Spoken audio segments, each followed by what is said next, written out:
Assalamualaikum warahmatullahi wabarakatuh. Selamat pagi. Perkenalkan, nama saya Hendra Sulaiman, mahasiswa Semba 43A dengan konsentrasi Strategic Management. Pada presentasi kali ini, saya membawa topik mengenai analisis pengalaman nasabah dalam penggunaan mobile banking studi kasus pada Livin by Mandiri. Ada tiga latar belakang yang menjadi pertimbangan di dalam tesis kali ini. Yang pertama adalah terkait digitalisasi.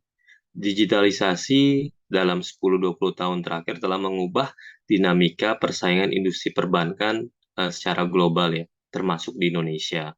Kemudian yang kedua adalah terkait regulasi, khususnya regulasi di dalam negeri yang dikeluarkan oleh POJK nomor 51 tahun 2017. Dalam hal ini, Otoritas Jasa Keuangan ini melakukan penerapan keuangan berkelanjutan dengan tiga pilar. Yang pertama adalah sustainable banking, yang kedua adalah sustainable operation, yang ketiga adalah sustainable CSR dan financial inclusion. Dan yang ketiga, latar belakangnya adalah terkait pandemi COVID-19. Pandemi COVID-19 ini mengubah perilaku atau kebiasaan di mana hampir seluruh kegiatan, termasuk perbankan, dilakukan secara online dan berjarak oleh masyarakat.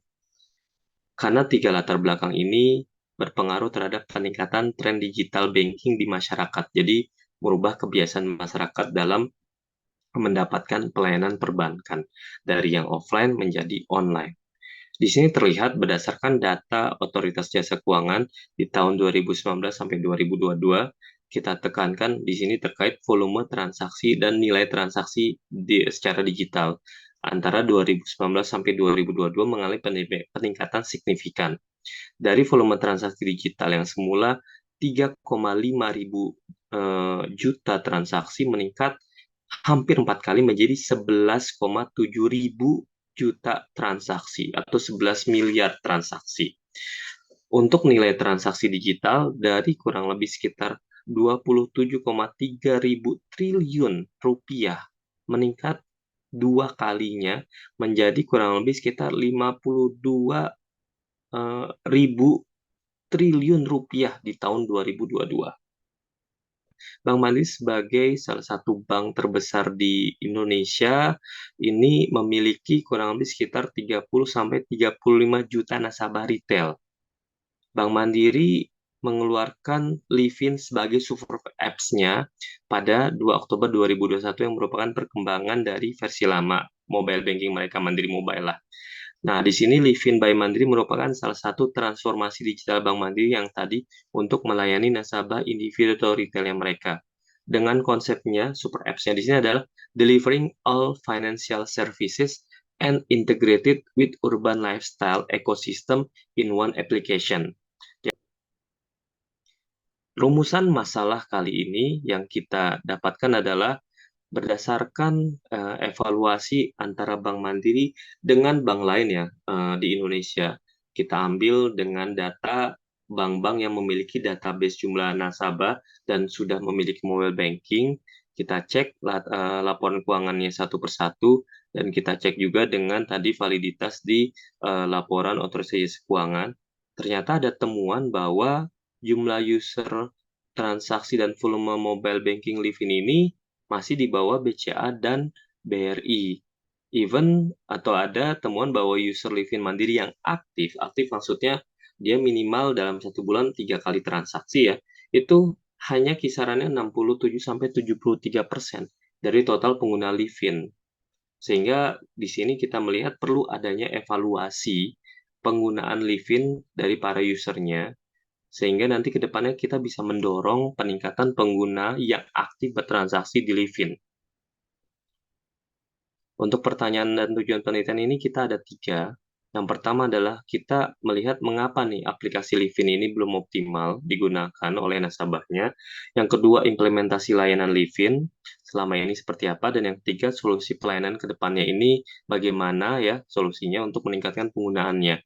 Sedangkan dari lingkup penelitian kita ada dua. Yang pertama adalah lingkup nasabahnya, nasabah bank mana yang terdaftar dalam layanan aplikasi Livin yang sudah menggunakan minimal 1 tahun. Terus yang kedua adalah penelitian ini menggunakan metode penelitian deskriptif dengan pendekatan kualitatif. Nanti kita akan jadikan informan atau narasumbernya ini untuk kebutuhan penelitian menggunakan teknik wawancara yang mendalam atau in-depth interview. Untuk landasan teori kita ada 3. Yang pertama adalah landasan perbankan digital atau digital banking. Di sini kita mengacu kepada ketentuan OJK ya. Layanan perbankan digital ini layanan yang menggunakan sarana elektronik atau digital milik bank dan atau milik calon nasabah atau nasabah ya yang dilakukan secara mandiri. Maksudnya mandiri ini integrated antara si banknya maupun nasabah. Dan berdasarkan ketentuan OJK ini ada 4 jenis layanan digital. Yang pertama internet banking, yang kedua phone banking, 3 SMS banking, dan yang keempat mobile banking. Untuk yang teori kedua adalah mobile banking itu sendiri. Jadi mobile banking ini adalah salah satu layanan perbankan digital berbasis telepon seluler yang terhubung dengan sistem bank, sehingga nanti nasabah memiliki akses langsung dengan bank melalui handphonenya atau smartphone-nya dia. Dan ada 4 faktor nasabah menggunakan mobile banking. Yang pertama adalah perceive easy to use, perceive usefulness, trust, dan perceive of risk security. Kemudian teori yang ketiga nanti kita menggunakan perilaku konsumen. Di sini pendefinisian konsumennya tadi terkait adalah individu atau entitas yang membeli atau menggunakan produk layanan. Kemudian adalah perilaku konsumen, ini perilaku dari para konsumen ini untuk tadi bagaimana mencari pengalaman untuk memuaskan kebutuhan mereka. Dan yang ketiga adalah bagaimana kita memahami perilaku konsumen ini karena sangat penting untuk menyusun strategi perusahaan, dalam hal ini strategi Bank Mandiri, agar produknya Bank Mandiri misalnya bisa digunakan oleh nasabah. Kemudian untuk metode penelitian kali ini kita pendekatannya adalah penelitian kualitatif dengan penggambaran secara deskriptif. Dan desain penelitiannya ini ada 3, siklus desain. Tadi ya kita telah merumuskan dan merumuskan pertanyaan dan tujuan penelitian. Kemudian siklus pengumpulan data, nanti kita akan rancang instrumen penelitiannya dari misalnya penentuan narasumber, penyusunan interview, pertanyaan-pertanyaannya, dan juga nanti pembuatan kesimpulan. Serta siklus analisis, analisis data kualitatif, nanti pengembangan koda, deskripsinya, dan juga pengkategorisan hingga pengembangan teori. Untuk pembahasan berikutnya mengenai analisis datanya, dari yang pertama adalah narasumber penelitiannya. Kita di sini ada 10 narasumber yang kita gunakan dengan beberapa latar belakang yang berbeda. Yang pertama latar belakang terkait mengenai usia. Usianya ini beragam dari yang muda kurang lebih sekitar 20 tahunan sampai 30 tahunan. Yang kedua adalah yang usia sudah senior, di atas kepala 50-an sampai 60-an. Terus yang kedua adalah dari sisi profesi. Profesinya ada yang dia wirausaha, ada yang profesional. Profesional ini dibagi juga, ada yang kerja di BUMN atau bekerja dia misalnya di sektor institusi. Nah, dengan beragamnya latar belakang ini nanti akan memberikan insight-insight yang berbeda dalam hal para pengguna itu menggunakan aplikasi Livin. Ini juga media wawancaranya kita tatap muka, ada juga yang via telepon call. Panduan wawancara di sini ada kita kembangkan ada 4 pertanyaan umum dengan ada pertanyaan tambahan-tambahannya atau subpertanyaan, dan ini nanti bisa berkembang seiring dengan diskusi dengan narasumber. Nah, konsep panduannya ini yang pertama adalah lebih terkait mengenai pemahaman mereka mengenai mobile banking dan bagaimana mereka menggunakan transaksi perbankannya di mobile banking, terus pemahaman mereka mengenai Livin by Mandiri, berapa kali dia transaksi, misalnya narasumbernya, berapa fitur yang dia pakai, kemudian pengalamannya nasabah menggunakan Livin dan apakah ada kendala, dan bagaimana komparasi mereka dengan mobile banking lainnya. Analisa kami dari para narasumber adalah kalau kita lihat mengapa nih nasabah Bank Mandiri belum optimal, kita ada temuan yang pertama adalah Bank Mandiri ini kurang edukasi terkait penggunaan Livin-nya nih, khususnya kepada nasabah senior maupun nasabah yang memiliki aplikasi mobile banking bank lain. Dan yang kedua, tampilan menu di Livin Mandiri ini terlalu canggih dan lengkap, sehingga menjadi isu untuk nasabah senior belum terbiasa atau kurang friendly. Jadi di sini kita quotes ada 3 nih temuan. Jadi nasabah-nasabah yang sudah senior ini mungkin karena mereka sudah punya aplikasi mobile banking. Kalau di sini kita cek mobile bankingnya itu BCA Mobile. BCA Mobile ini memang terkenal adalah bank yang sudah memprovide mobile banking lebih dulu daripada Mandiri. Dan mereka juga sudah istilahnya stigmanya adalah bank transaksi. Sehingga beberapa narasumber yang kita interview ini mereka sudah terbiasa nih menggunakan BCA Mobile yang tampilan menunya ternyata lebih simple dan lebih user friendly menurut para narasumber gitu. Memang Livin ini lengkap, fiturnya, tampilannya bagus. Cuman karena beberapa narasumber ya khususnya tadi narasumber senior ini udah terbiasa menggunakan mobile banking BCA, jadinya mereka belum terbiasa, jadi bingung gitu. Kemudian isu berikutnya adalah masalah jaringan. Ternyata kalau kita lihat ini jaringan Mandiri ya, Livin itu berapa kali down di 2021, 2022 dan 2023 beberapa kali down. Di sini kita temukan kayak misalnya ada kondisi-kondisi yang menyebabkan misalnya kayak pada saat temuannya itu pada saat 2022 awal awal 2022 itu pada saat di bulan Februari atau Maret itu down jaringannya menyebabkan pengguna Livin itu tidak bisa bertransaksi. Kemudian ada juga waktu itu promo nih, promo tiket konser ya waktu itu kalau nggak salah tiket K-pop kalau kita lihat dari narasumbernya itu menyebabkan akses ke Livin ini full sehingga karena jaringannya full sehingga menyebabkan jaringannya down ini sehingga tidak menyebabkan nasabah-nasabah tidak bisa bertransaksi via Livin. Kemudian juga kita ada temuan adalah nasabah-nasabah ini sih ya udah punya aplikasi mobile banking yang lain dan ternyata menjadi main banknya mereka gitu kayak misalnya kita temukan ada BCA Mobile gitu kan ada juga yang mereka udah menggunakan mungkin ada Citibank ya dulu dan ada temuannya ini ternyata tidak terlalu banyak biaya nih kalau menggunakan misalnya BCA Mobile atau misalnya DBS dan Genius by BTPN bahkan ada penawaran bunga yang tinggi untuk tabungan di Genius by BTPN maupun DBS.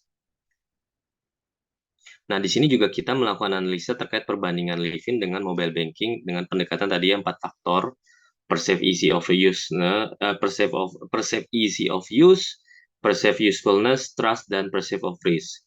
Kalau di trust ternyata itu tidak ada isu, tapi yang ada isu lebih kepada di faktor yang lainnya kayak tampilan Livin, kemudian isu yang tadi adanya main bank di bank lain, dan juga ada isu down jaringan beberapa kali pada momen tertentu.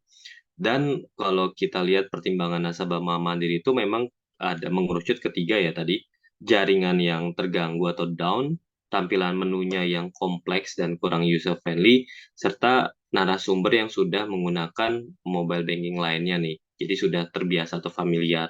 Bahkan ada kebijakan payroll di misalnya di BCA yang menyebabkan keterikatan dengan mobile banking dari BCA Mobile misalnya gitu. Pertimbangan nasabah belum menggunakan aplikasi Livin secara optimal tadi sebenarnya secara umum kita sudah dapatkan dan di sini juga kita lihat ada komparasinya dari yang misalnya kayak Livin ini interface-nya dia fresh, menunya dia kompleks dan komprehensif, bahkan ada menu suka dan fitur NF-nya ini memudahkan top up e-money. Yang lain sih sebenarnya bisa mengcompare ya atau compete dengan Livin gitu. Cuman memang ada beberapa strength yang dimiliki oleh mobile banking lainnya yang tidak dimiliki oleh Livin. Salah satunya adalah jaringan stabil. Dan salah duanya ya misalnya mayoritas masyarakat udah memiliki rekening BCA. Bahkan kayak misalnya kalau tadi Livin itu kan kurang lebih sekitar 35 juta nasabah retail. Ternyata kalau Brimo ini datanya ini yang kita temukan jumlah nasabah retailnya itu kurang lebih sekitar udah 100 juta, 120 juta nasabah retail. BCA kurang lebih sekitar 70 sampai 80 juta. Jadi memang itu sudah menjadi database baik BCA Mobile maupun Brimo sebagai strength-nya mereka. Kemudian solusi dari narasumber kita untuk meningkatkan Penggunaan Livin adalah yang pertama tadi penambahan server maupun kapasitas jaringan untuk kestabilan Livin. Yang kedua peningkatan perluasan kerjasama dengan merchant-nya. Yang ketiga promosi edukasi Livin-nya secara rutin. Dan yang keempat penambahan pilihan tampilan atau interface yang sederhana dan menu yang terbatas. Untuk kesimpulan dan rekomendasi, kesimpulan di sini kami ada dua. Livin ini sering mengalami gangguan jaringan yang menyebabkan para pengguna ini tidak dapat menggunakan mobile banking tersebut. Jadi, quote on quote bahkan ada ketidaknyamanan yang didapatkan oleh para narasumber. Yang kedua adalah Livin ini memiliki tampilan yang lengkap dan kompleks, tapi jadinya malah belum user friendly buat beberapa nasabah, khususnya nasabah senior. Untuk saran atau rekomendasi yang kita sampaikan, yang pertama adalah mungkin saran akademisnya adalah ke depannya ini dari penelitian ini bisa mengetahui sejauh mana nih nasabah Bank Mandiri menggunakan Livin. Sehingga nanti dari para nasabah ini dapat didapatkan gambaran ke depannya Livin apakah sudah sesuai dengan kebutuhan para pengguna aplikasinya tersebut. Dan yang kedua, nanti penelitian berikutnya dapat menggunakan metode lain selain kualitatif deskriptif, sehingga dapat diketahui mengenai faktor lainnya. Kemudian saran praktisnya, kehandalan jaringan yang lebih stabil dan aman, perluasan kerjasama merchant, edukasi penggunaan yang sesuai target market, dan pemberian opsi tampilan serta menu yang sederhana guna meningkatkan penggunaan Livin Bank Mandiri.